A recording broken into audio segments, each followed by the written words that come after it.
The assassination of President John F. Kennedy on November 22, 1963, remains one of the most traumatic and debated events in American history. That sunny afternoon in Dallas, Texas, the nation was plunged into a state of shock and profound grief. The official narrative was swiftly established by the Warren Commission, convened by President Lyndon B. Johnson. Their comprehensive report concluded that a lone gunman, Lee Harvey Oswald, was responsible for the president's death. Oswald, a former Marine with a complex and troubled past, had fired 3 shots from the 6th floor of the Texas School Book Depository. This conclusion, however, failed to satisfy a large portion of the American public. Skepticism grew almost immediately, fueled by inconsistencies and unanswered questions. The assassination of Oswald himself, just 2 days later by nightclub owner Jack Ruby, only deepened the suspicion. Ruby's act was seen by many as a convenient silencing of the only person who could provide definitive answers. This set the stage for decades of conspiracy theories, pointing fingers at a vast array of potential culprits. Theories implicated organizations from the CIA and the KGB to the Mafia and anti-Castro Cuban exiles. Public distrust was further solidified by the Zapruder film, a silent 8mm home movie that captured the assassination in horrifying detail. The film's graphic depiction of the fatal headshot caused many to question the single bullet theory proposed by the Commission. This theory, often called the magic bullet, was essential to the lone gunman conclusion. It posited that one bullet caused multiple wounds to both President Kennedy and Governor John Connally. For years, the government held millions of pages of documents related to the investigation under lock and key. This secrecy only fueled the public's imagination and the conspiratorial narrative. Tide began to turn with the passage of the President John F. Kennedy Assassination Records Collection Act of 1992. This legislation was spurred by the public outcry following Oliver Stone's 1991 film, JFK Files. The act mandated that all assassination-related records be housed in a single collection in the National Archives. It also required that these records be publicly disclosed in full, with some exceptions, no later than 25 years after its signing. Over the years, millions of pages have been released, offering unprecedented, albeit complex, insight. The files revealed the extensive surveillance the CIA and FBI conducted on Oswald in the months leading up to the assassination. They detailed his trip to Mexico City, where he visited the Cuban and Soviet embassies. This trip has become a focal point for researchers who question the official account of his activities there. Documents also shed light on the CIA's covert operations against Fidel Castro's Cuba, codenamed Operation Mongoose. These plots, which included bizarre assassination attempts, involved collaboration with the American Mafia. The connection between the intelligence community and organized crime raised questions about potential blowback. Could Oswald have been connected to this shadowy underworld of spies and mobsters? Despite the releases, a significant number of files remained withheld or heavily redacted, citing national security concerns. The 25-year deadline arrived in 2017, creating a wave of public anticipation. However, at the last minute, the release was partially delayed, allowing agencies to continue reviewing sensitive information. This decision was met with frustration and renewed accusations of a cover-up. Subsequent releases have occurred in batches, with the most recent in 2022 and 2023. Yet, thousands of documents still contain redactions, and some remain withheld entirely. The government's justification continues to be the protection of intelligence sources and methods. Critics argue that after more than 6 decades, these concerns should be obsolete. What could possibly still be so sensitive? That is the central question. One area of intense focus is the CIA's internal handling of the Oswald case before the assassination. Files suggest that some officers were aware of Oswald's potential danger, but this information was not shared effectively. Was this a case of bureaucratic incompetence or something more deliberate? The identity of a CIA officer who impersonated Oswald in a phone call from Mexico City is still debated. The name of the agent who listened to the wiretapped calls remains redacted in some key documents. Another persistent mystery is the full extent of Oswald's connections to intelligence networks, both foreign and domestic. Was he merely a lone wolf? Or was he a pawn, an informant, or even a low-level intelligence asset? The files have not provided a definitive answer, leaving the question tantalizingly open. The hidden documents may also contain more information about the CIA's use of mafia figures. Figures like Santo Traficante Jr. and Carlos Marcello had motives to retaliate against the Kennedys. Attorney General Robert F. Kennedy had launched a powerful crusade against organized crime. The full scope of the relationship between these mob bosses and the CIA remains one of the most sensitive aspects of the files. Furthermore, information related to foreign governments could still be under wraps. Did the Soviet Union or Cuba have any role, even if indirect, in the events in Dallas? The remaining redactions may be intended to avoid diplomatic fallout, even decades later.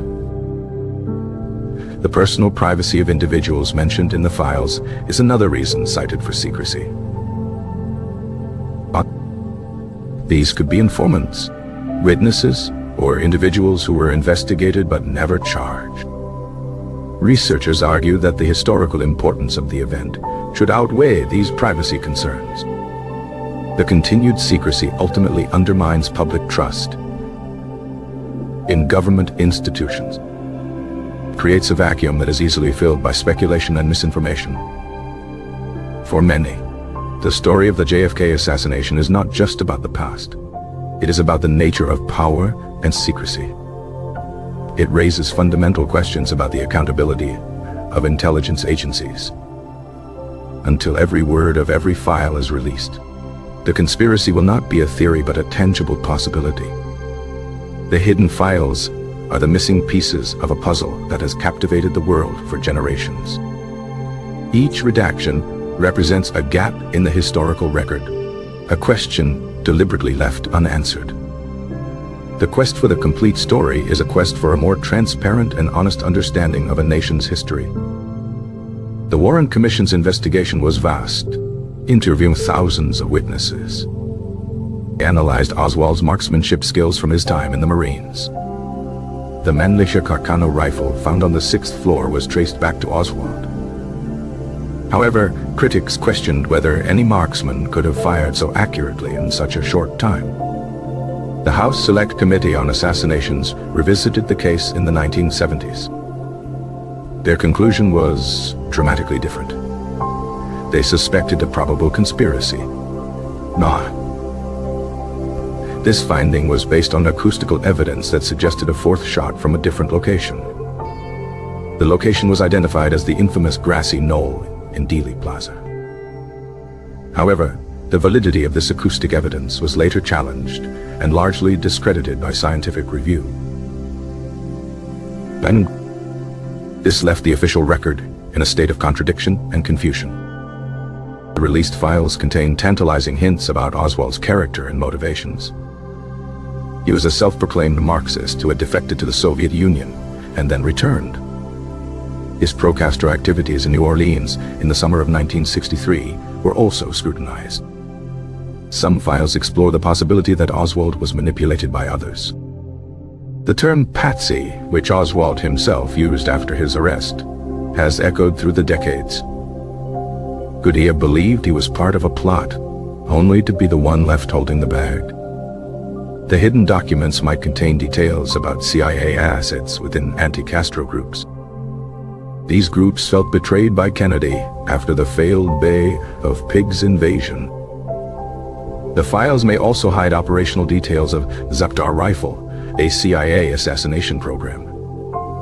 Understanding this program is key to knowing what the agency was capable of during that era. The name George Johnades is one that appears in the files and raises many red flags. He was a CIA officer who was the case officer for a Cuban student group that had contact with Oswald. Later, Johnades was made the CIA's liaison to the House Select Committee on Assassinations. He actively obstructed the committee's access to information about his own past role. The full story of his involvement is believed to be in the still withheld documents. This represents a clear conflict of interest and a potential cover-up at the highest levels. Another avenue of inquiry is Jack Ruby's extensive ties to organized crime. He was not just a simple nightclub owner. He was a known associate of mobsters. Why did he kill Oswald? Was it a spontaneous act of patriotic rage, as he claimed? Or was he ordered to silence the accused assassin to protect a larger conspiracy? Files that remain hidden could detail the FBI's surveillance of Ruby and his associates. They might clarify whether his act was premeditated and coordinated. The national security argument for continued secrecy is wearing thin for many. How can a 60-year-old secret still pose a threat to the nation? Some researchers believe the secrecy is about protecting the reputations of institutions, not the country. It's about avoiding embarrassment over past failures or illicit activities. The remaining files may contain information that is politically explosive. Even today, they could challenge the foundational narratives of the Cold War. Truth, whatever it may be, is contained within those final, redacted pages. The public's right to know is pitted against the government's desire for control. The JFK assassination files are more than just historical documents. They are a symbol of a deep and enduring wound in the American psyche. Resolving the lingering questions is essential for national closure. The final truth may not be a single, explosive revelation. It might be a more nuanced story of overlapping failures, secrets, and unintended consequences. But until the files are fully open, the shadows will remain. The conspiracy of the JFK files will continue to be what is still hidden. The trajectory of the magic bullet has been simulated countless times. Witness testimonies from Dealey Plaza were often contradictory. Some witnesses reported hearing shots from the grassy knoll. Others were certain all shots came from the depository building. The chaos of the moment made reliable accounts difficult. Oswald's rifle was an Italian military surplus weapon. He purchased it via mail order for a small sum of money. This ease of purchase was itself a point of national debate. Backyard photos of Oswald holding the rifle were declared authentic. His wife, Marina Oswald, testified that she took the pictures. Conspiracy theorists have long claimed these photos were faked. They point to inconsistent shadows and body proportions. However, forensic analysis has repeatedly upheld their authenticity. The files show the FBI was aware of threats against Oswald's life before he was killed. The Dallas Police Department was warned, but their security measures failed. Ruby's ability to walk into the police basement was a catastrophic security breach. His motive of sparing Jackie Kennedy, the ordeal of a trial, was widely reported. Yet, his connections to Dallas mob figures like Joseph Campisi were deep. The remaining files might detail the extent of the mafia's infiltration of Dallas. They could also contain more on Oswald's time in the Soviet Union. His attempt to renounce his U.S. citizenship was a complex affair.